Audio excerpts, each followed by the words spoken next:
Hey, this is Eddie Hale recording at my home bunker, and today we're going to practice making horizontal navigation. First of all, navigation is usually a list. Here it's an unordered list. It's always a list of options, so you code it as a list. We're going to make the navigation look good on a skinny screen like a phone view. Give it nice big buttons that fingers can tap on. I have several different navigations here. We'll only have one per screen. We're going to make the navigation horizontal, and we'll have a version that is left aligned. We'll have a version that is in the center. We'll have a version that's right aligned, and then a version that fills the horizontal space. Now, here's the anatomy of the HTML. I have the navigation on there several different times, and they're each in a class called AllNav. And then I've got a left nav class and a version of the navigation with center nav and right nav, and then flex nav. We'll style them all a little differently. And then I've just got some content below there. Each one of them is an unordered list of links. This first one is spread apart a little bit to show the anatomy. There's an A tag to make the link, and then an li surrounding each A tag. And you come up with an unordered list like this. And that's how navigation starts. Now let's start styling those unordered lists. First of all, each one of those navigation lists has the class of allNav. So I'll style allNav. And this is a thing you often do. You'll go into the unordered list part of allNav, and you will tell it to not have any margin. So margin 0 and padding 0, because unordered lists have a lot of margin and padding to make space for the bullets. And while we're at it, we'll get rid of the bullets with the list style type none, and that will make the bullets go away. So there's our navigation with no bullets and no extra padding on the left side for the bullet. Let's style a:*link in the navigation. Let's get rid of the underline. Text decoration none is a real common thing to see, so that the underline goes away. Now I have no underlines under there.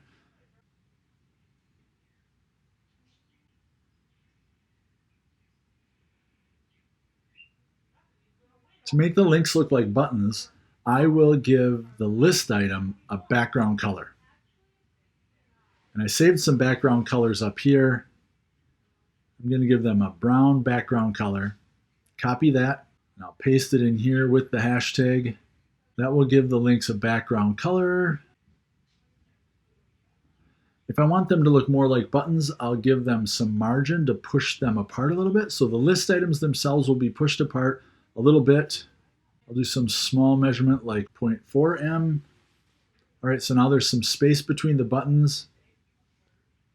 You can see it there.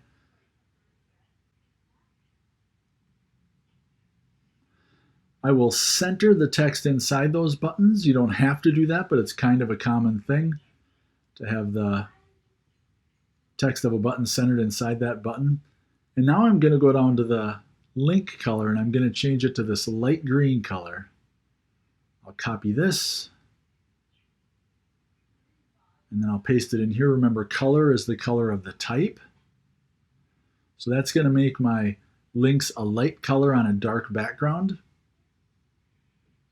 Next, I'm going to add some padding to the links so that they'll be a little fatter. So that really didn't make them fatter. Isn't that interesting? So we have to do something to convince those to get fatter. Now, links are inline elements. So I'm going to tell these links to be block elements, and then the padding will come into effect. It'll like kick in, especially the vertical padding will kick in because it's a block element now and not an inline element.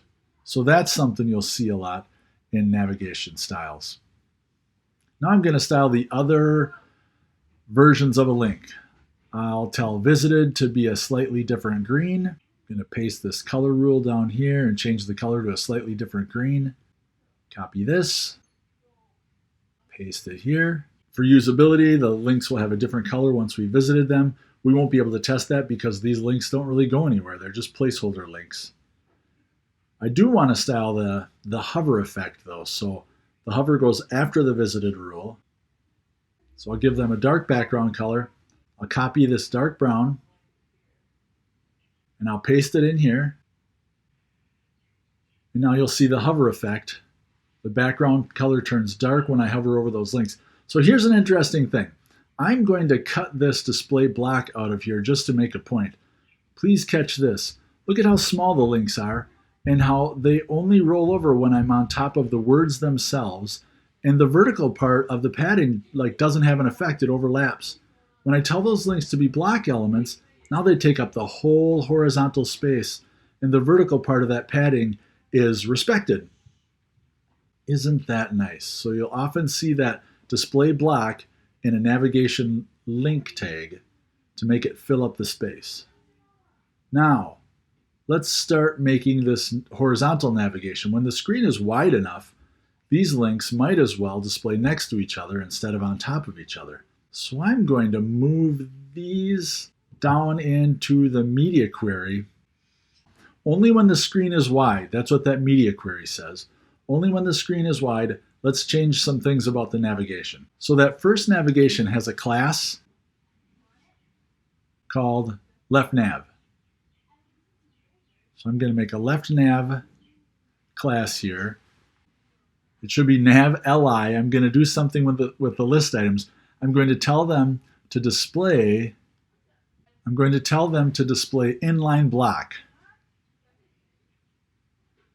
And now they're inline. They line up just like words line up next to each other because the words are inline elements.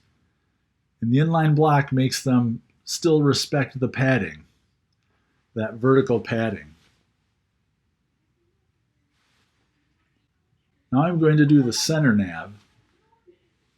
That navigation is a class of center nav. I'm going to tell the list items here to display inline block also. And they'll naturally line up on the left side because that's what words do. But on this one, I'm going to tell the nav. So center dash nav is just going to style the whole nav element. And I'm going to tell it to text align center. And that'll make those links line up next to each other, but be in the center because the whole navigation is text align center. When I shrink it up, at some point it should snap back into the phone view with big fat buttons for fingers to tap. The right side, you might be able to guess what I'm going to do. First, I'm going to tell the list items to display inline block. They'll line up next to each other. They'll be over on the left, except I'm going to tell the navigation that has the class right nav to be text align right. And now those links will be horizontal, but they'll align over on the right side of the screen instead of the left.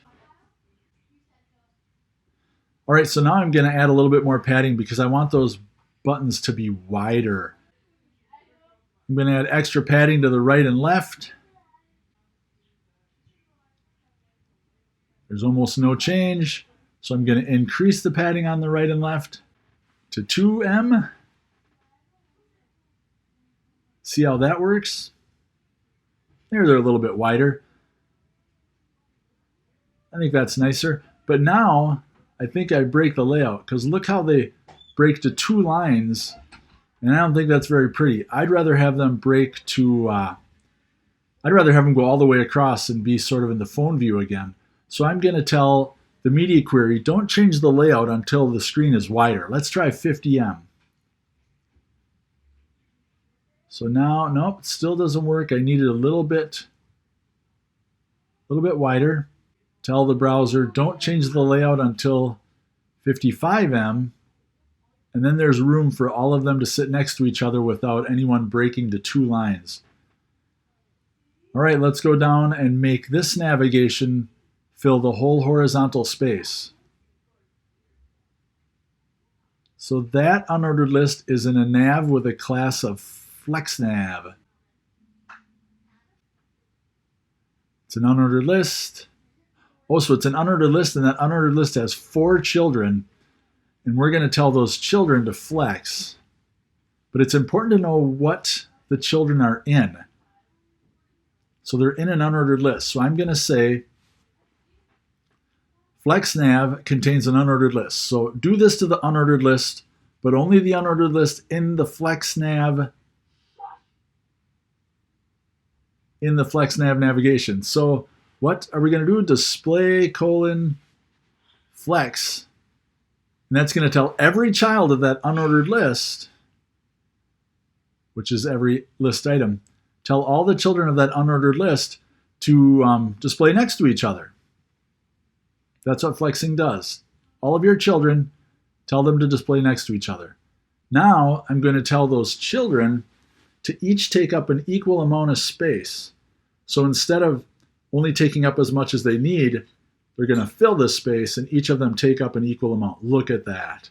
So now they spread out to fill the space because of that flex : 1.